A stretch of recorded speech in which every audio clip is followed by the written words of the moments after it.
All right. Well, what's new in your world since we're just doing this catch-up shit?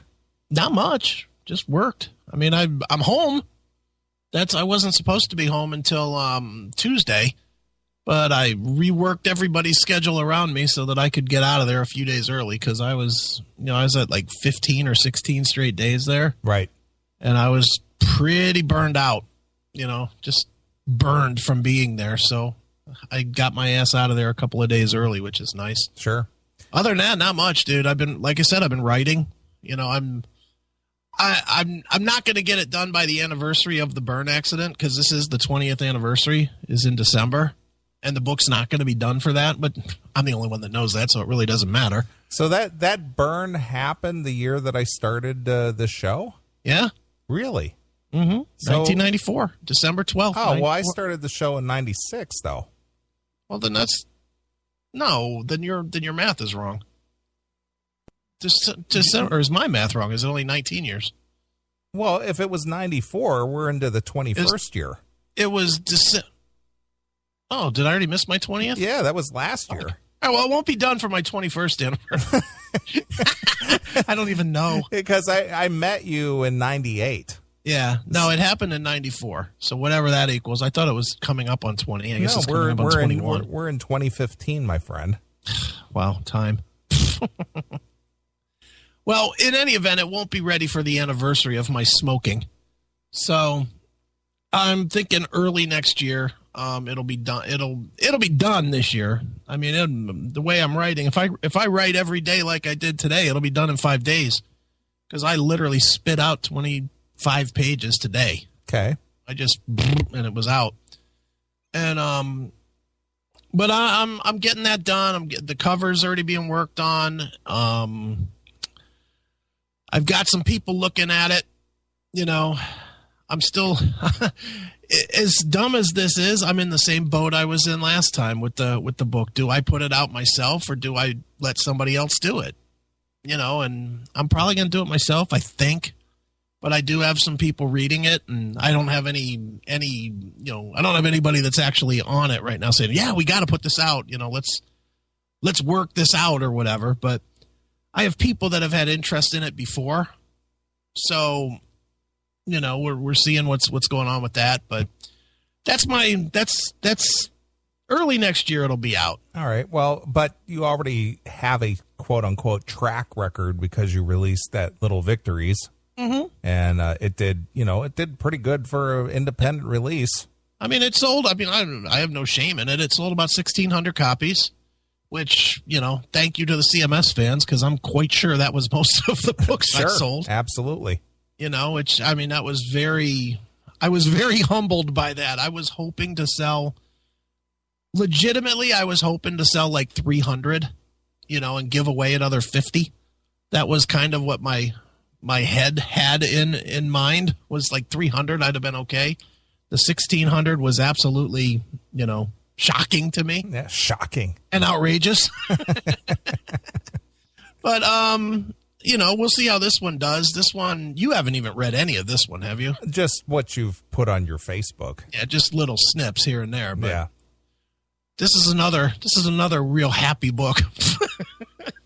Hey, life loves a tragedy, as Poison says. Yeah, well, let's not compare my work to Poison's, thank you. Please. But no, it's another deep tragic thing.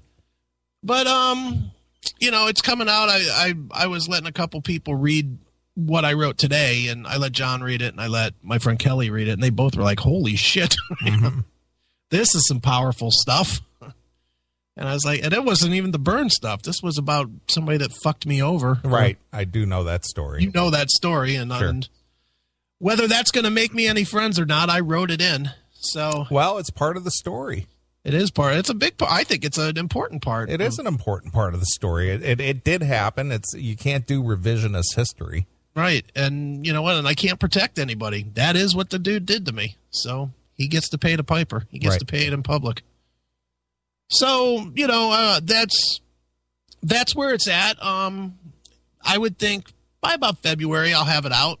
I'm thinking my friend Carolyn is editing it, which boy, is that that is a gift from God to have somebody edit it instead of me. You know, because last time I had, for a while, I had the Simon people editing it. And then I was fighting with them you remember, I was fighting with them the whole time. Right. So some of it was edited professionally. Some of it was not. Some of it was edited by me, but I was too close to it to really grasp, some of the bullshit that I was, writing. So, this time my friend Carolyn offered to edit it for me, and I was like, done. I started chunking chapters over to her. Right. She's cleaning it up for me, and the biggest problem I'm really going to have with this book, and I haven't figured out how I'm going to address it, is tense, because obviously I wrote a lot of it 20 years ago in the moment. Right. So I've got some stuff that's like, well, this is what's going on now. And then I have other stuff that's like, well, this is what happened. So I have some stuff present tense, some stuff past tense. Obviously feelings with people have changed, and I don't want to change the emotion. Certainly feelings, I was in a whole different place with my ex than I am now. So that's, how do I keep the smiling face on my ex when now she's my ex? Right. There's that. There's some stuff with this, but, sure. But I think it's going to be good. I'm almost positive that if you liked Little Victories, that you're going to like the Call Me Chris book, because it's definitely out of that same holy shit, is that fucked up place, right? So, but we'll see. It's something that I've wanted to do literally for 20 years, and I just couldn't get up the mental toughness or courage or whatever you want to call it to do it. Right. Well, and also, you were in a whole different situation, being still married and, right. Going through a divorce, and, the last thing you want to do is start working on a project that just started 20 years ago. Right. Well, yeah, that's it. So now that things have kind of settled down, and there's some sort of a rhythm to your existence or your life. Right. Some very faint rhythm. Right. You can actually, get to these projects that you maybe had set aside for a long time. Sure. Well, and it's weird with this one, because this one has just been really hard. The divorce book, I guess because I was going through it, I was already a fucking emotional wreck anyway, so it really didn't matter. I didn't think about it too much. But I swear with this one, I'll be in a good mood and I start writing on this, and I'm like, oh, I remember that. I remember looking at the fucking bones in my hand. That's not pleasant. Right. I remember the sound of my skin sizzling off my body. I read it, and it like brings back a lot of shit. It brings back a lot of stuff that I had literally, as dumb as this sounds, because it sounds like a stupid movie, but I had really put a lot of that stuff completely out of my mind. Just it never crept in. It never was like, oh yeah, there's an egg on that stove. That reminds me of my leg. Right. There was none of that for years. And now all of a sudden writing and editing and doing what I'm doing with this is like, woof, this is taking me back to a place I don't necessarily want to be. Right. Trip back through memory lane. Yeah, but bad memory lane. Well, yeah. But that's why the Korea book will follow right after it, because that'll be fun writing. Just writing about getting pussy and drinking. Well, speaking of getting pussy and whatnot. Hi Taylor. When we get into Bob Leather, yeah, he has an interesting question for us. Okay. In his phone call. Look at Jim Redmond in the chat. That's not true. Doc had sold more than 1,600 copies of fucking Broken Bones. Yeah, more than 1,600. Yeah. Now that's an interesting one. AOR Rocks. Do you think that Chris Holmes is shitting bricks sold more than 1,600 copies? I got to think worldwide. Boy, that was a tough listen. Don't you think worldwide? 1,600? Well, again, you don't know. How did he distribute it? Do you know?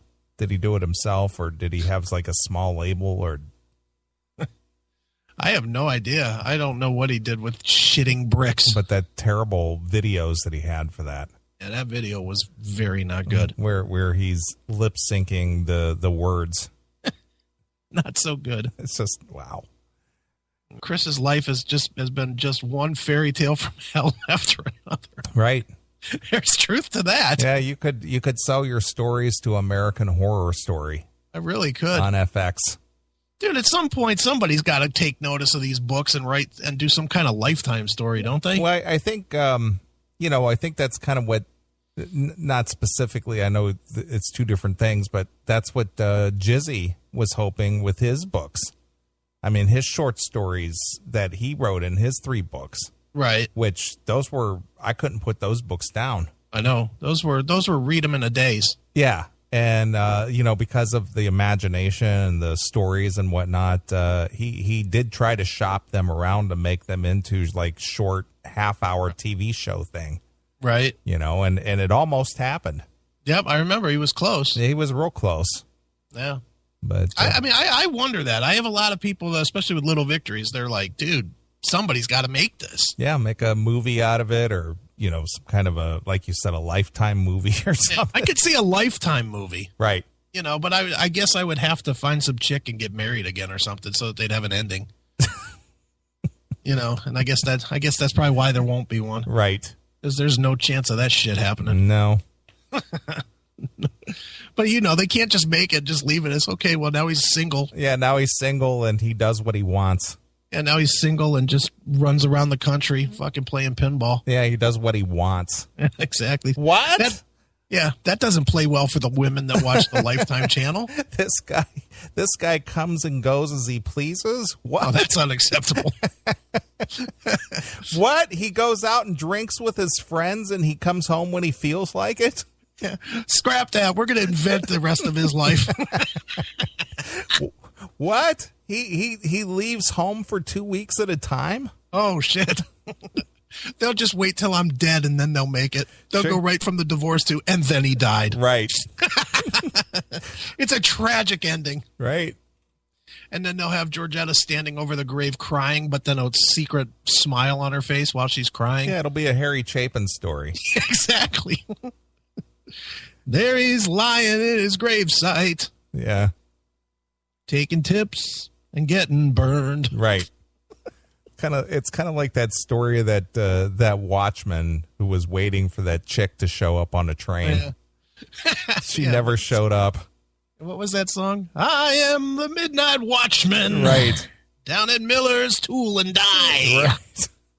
I know the song. I don't know what it's called though. The guy was a watchman at the old rail station. Right. There was no trains come through there anymore. Yeah, but he still worked there. And then the young guy who took his place banged his girlfriend when she finally showed up. Jesus. Jim Redmond. Final chapter. Chris married a nigger. What? Wow. Where does that come from? I don't know that answer. I'm not saying that would be a bad thing. I might get AIDS, but, I don't know that would be a bad thing. Wow. That's not very nice, though. Yeah, I know. Since when do our fans just freely throw around racial slurs like that? I'm shocked. One of us started that. Shocked and outraged by that. Terrified or horrified. Horrified. Or horrified is the other one I'm supposed to be? Yeah, horrified. Yeah. Wow. Thanks, Jim. A new chapter to be written. Exactly. But that actually is my story and my reality show. Oh, yeah, that's right. According to Bob Leather. That's right. Bob Leather got that all scripted out. Yeah. Maybe Bob could write the end of my book. True. I'm television for idiots. Oh, boy. Jim Redmond says I taught him that. Well, you might have. I didn't teach him that. You're the one that's fiercely afraid of black women. I'm not fiercely afraid. I just know to stay away. You just won't put your dick in them. Right.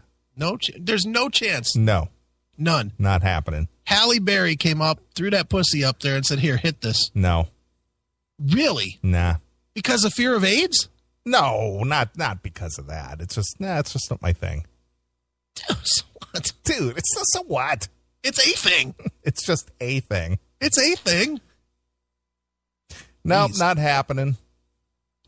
Again, I'd do it for the story. I'm sure you would. Halle Berry, I would definitely do that for the story. Sure. Holy shit. Sure. Halle Berry, I'd be finding a way to get my phone in there and videotape that shit just to prove it. Nice. Not even to sell a celebrity sex tape, just for proof. I would just want proof. Yeah, there's Halle Berry sucking my cock. Right. See? Look at Jackal 1. No brown sugar for Neeley. Yeah, no kidding. No sugar tonight for his coffee. Yeah. Damn. Look at Norris Law. Neeley has his standards. I guess. His standards are no AIDS. Right. Ever. Exactly. Only queers have AIDS, Neeley. Is that true? According to Paint Chip. All right. Okay. Well, ask Ray Gillen. Oh, you can't. I can't. Chapter 14, Purple. Chris goes to the dark side. Right.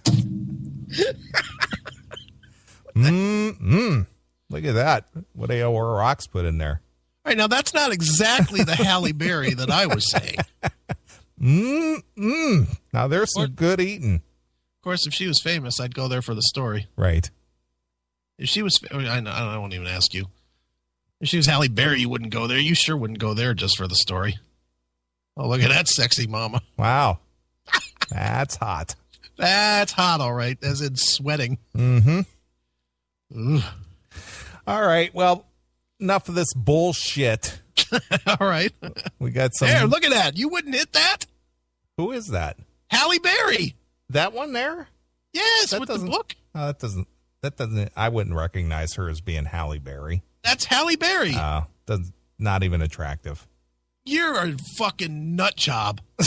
Yes, I am. You don't think that's attractive? That picture is, I can't even tell what that is. That looks like a dude with boobs. Stop it. You are, I don't know, dude. You are a homophobe or a blackophobe or whatever. Blackophobe. Whatever. I guess racist, but you are a blackophobe. Okay. It's not. You're not full on racist. I think you would shake a black man's hand or something. But you are definitely a blackophobe. Okay. Your dick is a blackophobe. Anyway. Right. Your dick is grossly afraid of blackness. All right. All right. Well, Joel Hoekstra has a project Okay. called 13. Yeah, and he plays on conveniently Whitesnake's Purple album. Right. Yep. All right. Ties in. It does. So we got Joel Hoekstra coming up here. I'm going to play a tune from his CD, just 13. All right. And we'll talk to Joel and see what the story is with him. So here's Joel Hoekstra from his 13 release. And this is called Never Say Never. Exclusively here On your classic metal show.